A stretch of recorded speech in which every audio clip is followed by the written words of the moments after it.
Thank you so much, Santosh. And now we move on to the next thematics, that is shock, one of the scariest five-letter words you critical care physician will face. And to chair these sessions, I now invite Professor Gopinath sir. He's the head of department anesthesiology, ESI Medical College. I invite Dr. Mahesh Marda sir. He is the consultant physician and chairman at Premier Hospitals. I also invite Dr. Uday Lal. Sir is the Chief Consultant Physician at Aster Prime Hospitals. He is the Chairman-elect at the RSSDI Telangana and the former Governing Council member at the ICP API. And I also invite Professor Faraz Farishta. He is the professor at Medicity Medical College. He is also the director at FS Endo and Diabetic Center and a consultant physician at Care Hospitals. I hand over the session to the chairpersons.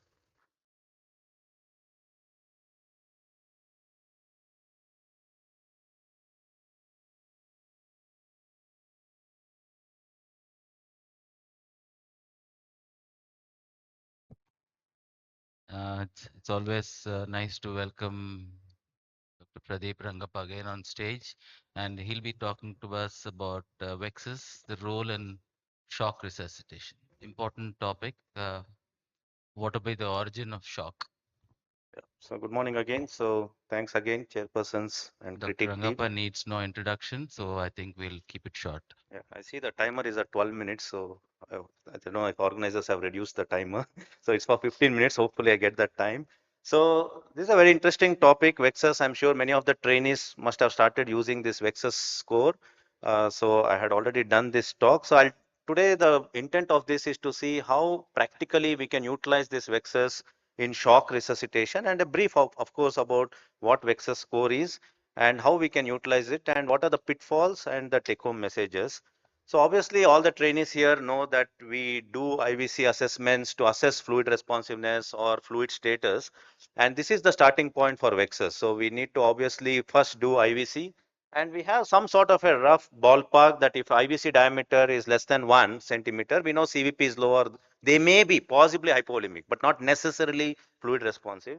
Or if IVC diameter is more than 2, then possibly they have higher CVP and possibly they are not fluid responsive, or possibly that these patients may need de-resuscitation. So this is where the whole science of Vexus comes.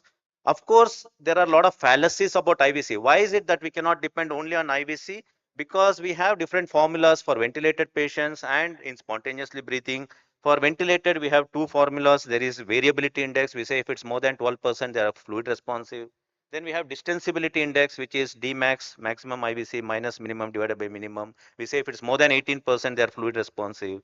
And then for spontaneously breathing, we have collapsibility index, where it is Dmax by D minimum divided by Dmax more than 4. So we have different formulas, and the whole fallacies lie in spontaneously breathing, because we know that the studies have shown there are a lot of confounders and not necessarily the predictive value of IVC, sort of a collapsibility index in spontaneously breathing is not sacrosanct. So nothing in ICU is sacrosanct. We need to put it in the light of the clinical context to make decision whether this patient needs fluids or not. So why IVC diameter? We have understood that it is insensitive for fluid responsiveness. Not always. It is an adjunct, but you cannot say it's a sacrosanct. So basically what we need to look at is venous congestion, because in our overzealous enthusiasm to resuscitate patients, we give a lot of fluids and there is a lot of backward congestion, backward flow. So the whole science of intensive care for all our trainees we have looked at is cardiac output responsiveness to the fluid, which is assessing the forward flow of the blood. But are there any indices to look at the backward flow, which is determined by venous congestion? We didn't have. So Vexus is possibly an answer. Vexus is a 4-step protocol where we look at cardiopulmonary venous congestion, which IVC will tell you. If IVC diameter is more than 2 centimeters, possibly you need to look into the lungs and see whether they have venous congestion. Then we need tools to look at hepatic congestion. So obviously Vexus incorporates, first is you look at cardiopulmonary venous congestion, then we look into the liver venous congestion, and finally we look at the renal venous congestion. So this is a 4-step protocol. We start with IVC, look into the liver, look into the kidneys, and then grade whether patient is in venous congestion, whether the backward flow is something that is affected, and whether they need de-resuscitation or diuresis. So this is another schematic representation. We start with IVC, then we go to hepatic veins, portal veins, and renal veins. We do ultrasound, look into them, and have certain Doppler indices and grade this sort of a congestion. So how to perform a Vexus? So I'm sure many trainees must be doing. So just to recapitulate, the position of the patient is very important in Vexus. They have to be lying supine. Make sure they are flexed at the hip joint and flexed at the knee, because without proper positioning, the veins in the liver, hepatic veins are easy, portal veins don't open up. So put the patient in proper position, and you need to do certain maneuvers, ask them to take deep breath. That is when all your veins sort of open up.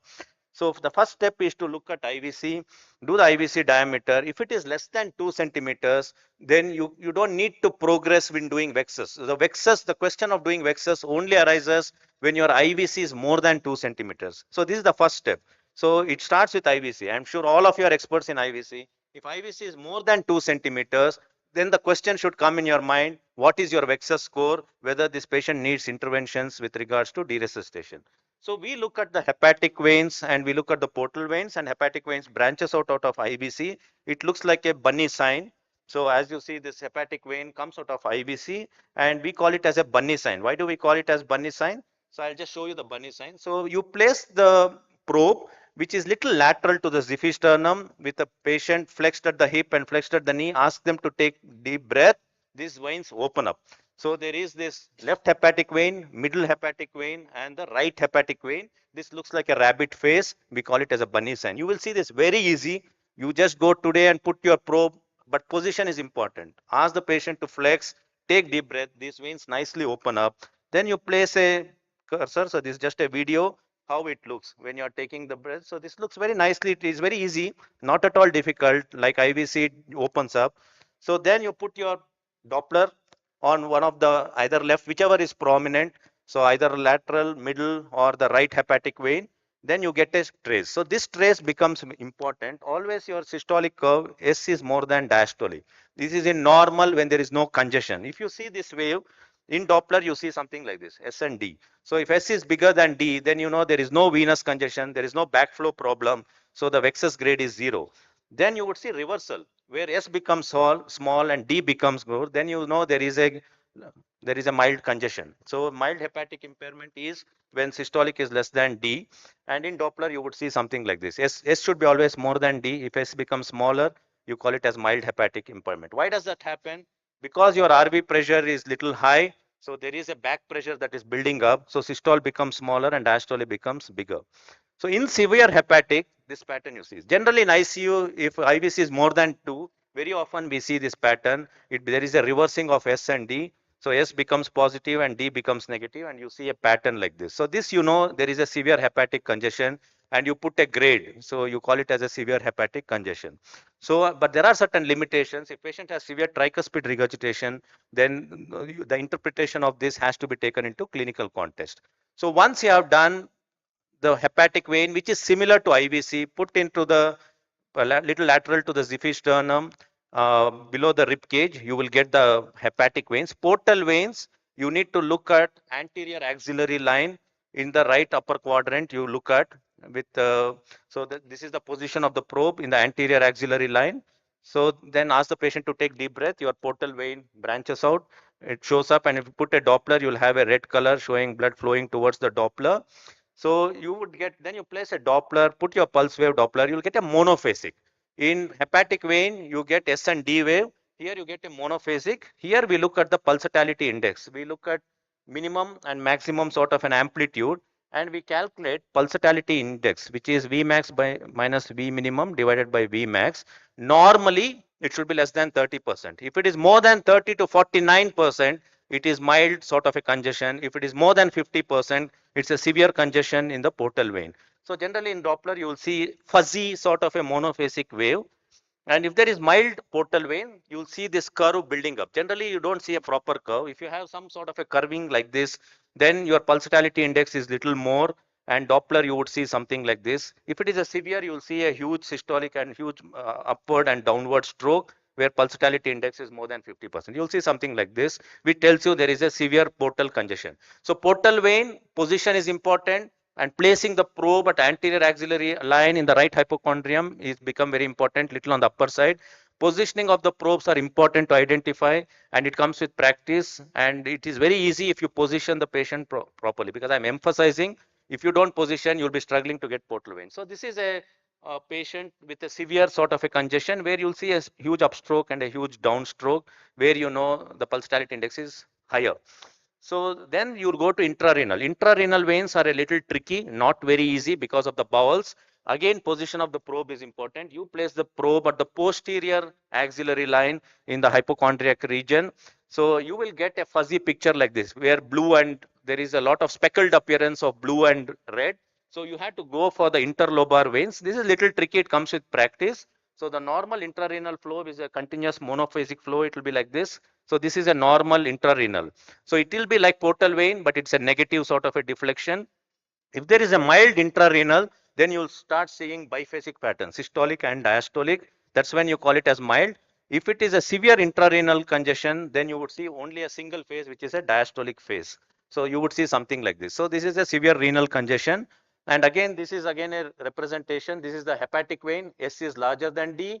And this is a portal vein where there is mild fluctuation. So there is a mild congestion, maybe 30 to 40%. And here you see S and D wave, so which is a renal congestion. This is possibly a picture of a patient with some sort of a moderate sort of a congestion. As you see, hepatic vein is normal, but portal vein shows pulsatility index of 30 to 49, and renal vein shows systolic and diastolic mild renal congestion. Why renal congestion is important? Because acute kidney injury that happens in ICU not always is due to hypovolemia. Because of fluid sequestration within the kidneys, they can cause renal compartment syndrome, and renal hypertension happens, and that leads to AKI. So please remember, AKI can be due to overzealous resuscitation, also can cause AKI. Under resuscitation also can cause. That's where we have this challenge. That's why we need to understand this whole science of Vexus. So how do we grade Vexus? So if it is less than 2 centimeters, you can't go ahead with doing Vexus. It is zero grading.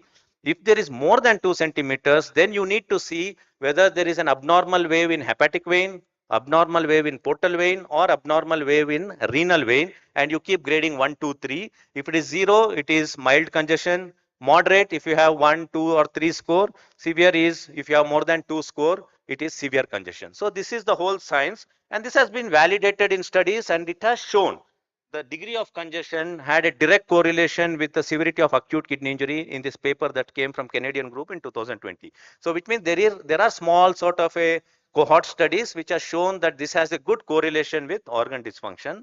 So we'll go to the examples. How do we apply this from the practical? So I will quote two case examples where and how this could be utilized.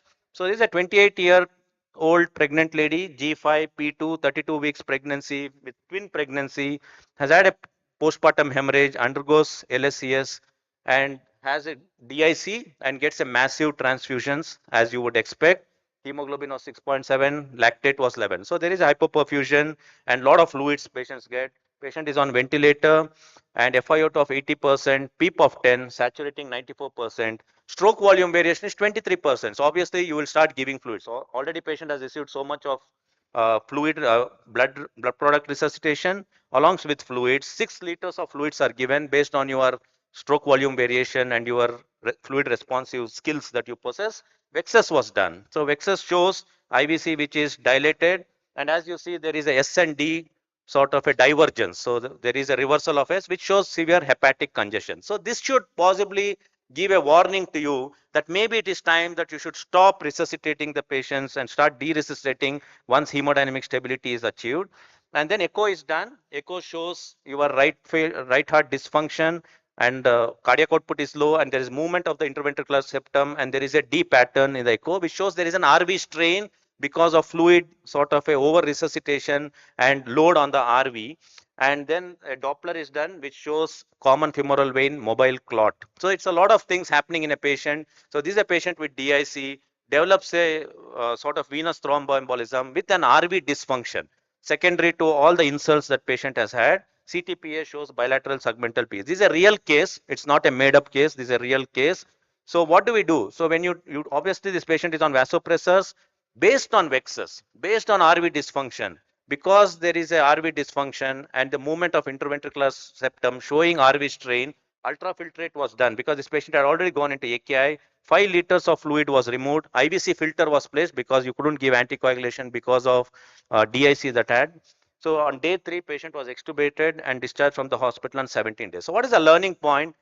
This Vexus was done despite patient being on vasopressors, showed that patient had congestion, and ultrafiltrate was done by removing the fluid despite being on vasopressors, but hemodynamics improved by doing that, and volume overload and RV dysfunction was identified, active fluid offloading was done, and patient improved with improved cardiac output, because the whole problem for vasopressor need was because of the RV dysfunction leading to reduced LV cardiac output due to the movement of the interventricular septum to the left, which typically happens in the RV dysfunction. That was leading to hemodynamic instability, and LV filling improved with improved cardiac output. So quickly run through the case 2, 81-year-old male, 90 kilos, pulmonary artery hypertension with severe MR, underwent mitral valve replacement and got these blood products. So 3 units of blood.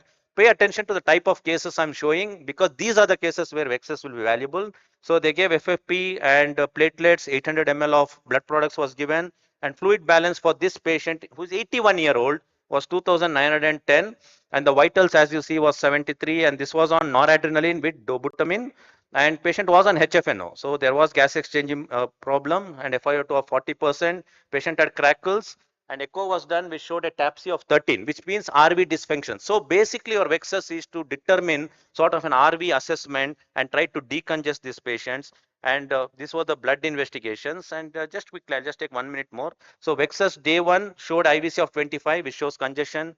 Hepatic vein Doppler showed S-wave reversal. Portal vein 65% pulsatility, showing severe congestion. And renal Doppler monophasic flow with diastolic pattern, and Vexus was grade 3. So furosemide infusion was started, and negative balance was achieved at 1200 ml for 24 hours. Day 2, you could see IVC come down, portal vein pulsatility came down to 37, and renal Doppler showed both systolic and diastolic, and blood urea and creatinine started coming down with diuresing this patient after having done Vexus. And day 3, you saw IVC came down to 15, S became more than D, which is normal, and portal vein pulsatility 20%, which is normal. And after that, blood urea came down further to 60, creatinine came down to 1.5. So what these two cases show, in presence of shock, Vexus told you that patient is over congested, and hemodynamics in fact improved with drying of these patients, and negative balance was achieved with 3200 at 24 hours, and dobutamine came down to 3 micrograms from 10 micrograms, CVP came down. So the learning point is again how your heart plays. So once your RV is dysfunctional, your LV cardiac output comes down, it will worsen the hypotension. So you need to offload the RV with whatever maneuvers that you have in place. So assessing of the RV becomes very important for backward flow, that is important. So, and it also shows that renal congestion leading to renal compartment reduces renal blood flow, and that worsens the AKI. So the potential pitfalls, just 1 minute I'll take just to talk about pitfalls. So it does not differentiate. The pitfalls of Vexus is it does not differentiate between volume overload and pressure overload. But all of the people, we need to understand there is no one tool in ICU. It has to be calibrated to the patient's sort of a context and interpreted.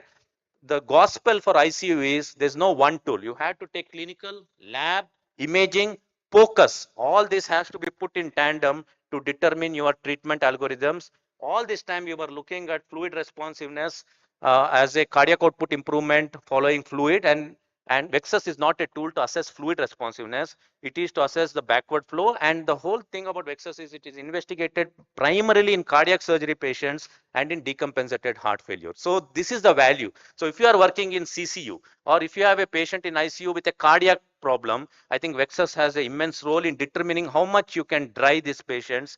So the take home message is Vexus is a stop solution. It is a tool that you have to indicate to you a signal when to stop fluid resuscitation, to identify the patients who can tolerate and who would benefit from fluid resuscitation. This becomes very difficult in RV dysfunction because RV is dependent on volume, and you don't know whether it is euvolemic, hypovolemic, hypervolemic. With all your other fluid responsiveness, you need Vexus. If there is over congested, please dry them, because if you don't dry them, hemodynamically they become very unstable because your LV cardiac output also gets affected. So the focus of our management in ICU should not be only cardiac output responsiveness to fluid, which looks at the forward flow and the pressure flow. Rather, we should look at the backward flow, which is the venous congestion. So we need to adopt Vexus. And fluid resuscitation, for all intensivists know, it's a double-edged sword. and it needs to be tailored, and we need to be precise in our fluid calibration, and possibly Vexus is the key. So thank you, friends. So again, request you to submit your valuable work, and thank you one and all. Thank you, Dr. Pradeep, to highlight right and left ventricular interdependence. That is the typical part about congested right ventricle and forward flow being affected on the left side. Thank you so much. There are some changes in the schedule.